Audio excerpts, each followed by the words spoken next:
किन मांगों को लेकर के आपका प्रदर्शन है? 25 तारीख को भानपुर तहसील का घेराव है।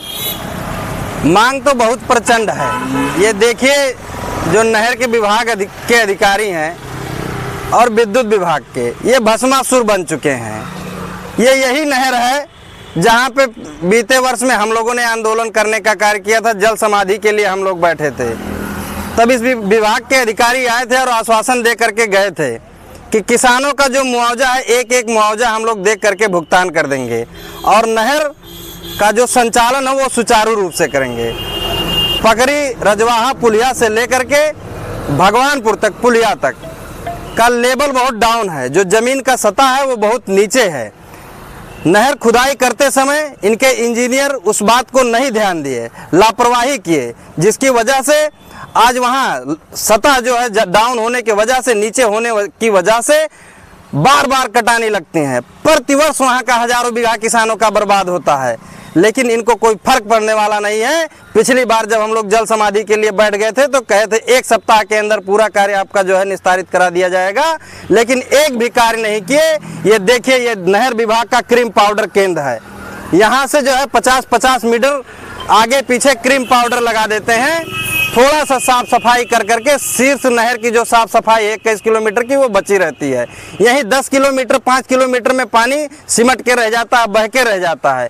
इनको कोई फर्क नहीं पड़ रहा है। इस वजह से हम सब तहसील का घेराव करेंगे। और दूसरा प्रकरण विद्युत विभाग का है। विद्युत विभाग वाले हमारे ही खेत में 250 मीटर, लगभग 220 मीटर कनेक्शन दिए हैं पेड़ में बांध करके। अब पेड़ में बांध करके धान की रुपाई तो जान जोखिम में डाल करके कर दिया। अब से शीर्ष जो बात है फसल की, उसमें हमको निराई का कार्य करना है, खाद बुआई का कार्य करना है, दवा का छिड़काव करना है, सिंचाई का करना है।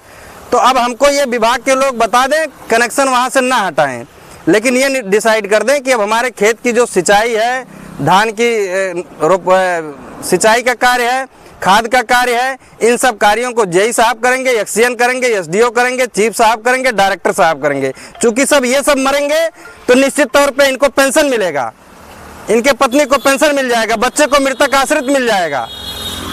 किसान को क्या मिलेगा?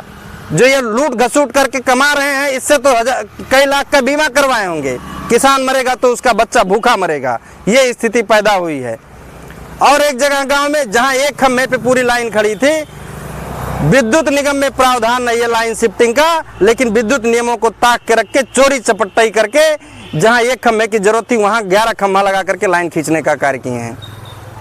अभी तक आपने इस नहर को लेकर के काफी संघर्ष किया है, क्या आश्वासन मिला अधिकारियों द्वारा? नहीं, पिछली बार तो 7 दिन में ही कहे थे निस्तारित करा देंगे, तो आए क्रीम पाउडर लगा करके नहर में चले गए, आनंद फानंद पानी खोल दिए, पानी चलता रहा। पिछली वर्ष में कुछ जगह साफ कराए थे, पानी गया था, लेकिन इस वर्ष तो और बड़ी दुर्दशा है।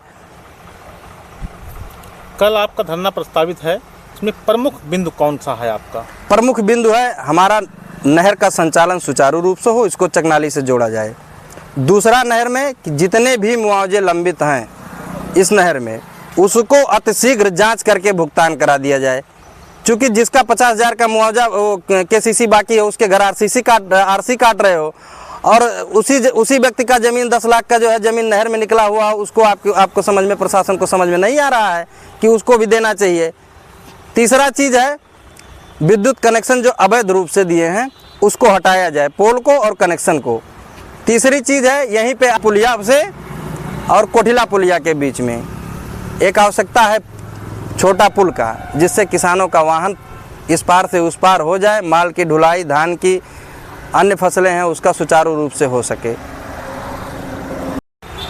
मैं अपने क्षेत्रवासियों के समस्त किसान भाइयों से और क्षेत्रीय नौजवानों से मैं अपील करूंगा कि कल भारी से भारी संख्या में पहुंचकर कार्यक्रम को सफल बनावें। बहुत बहुत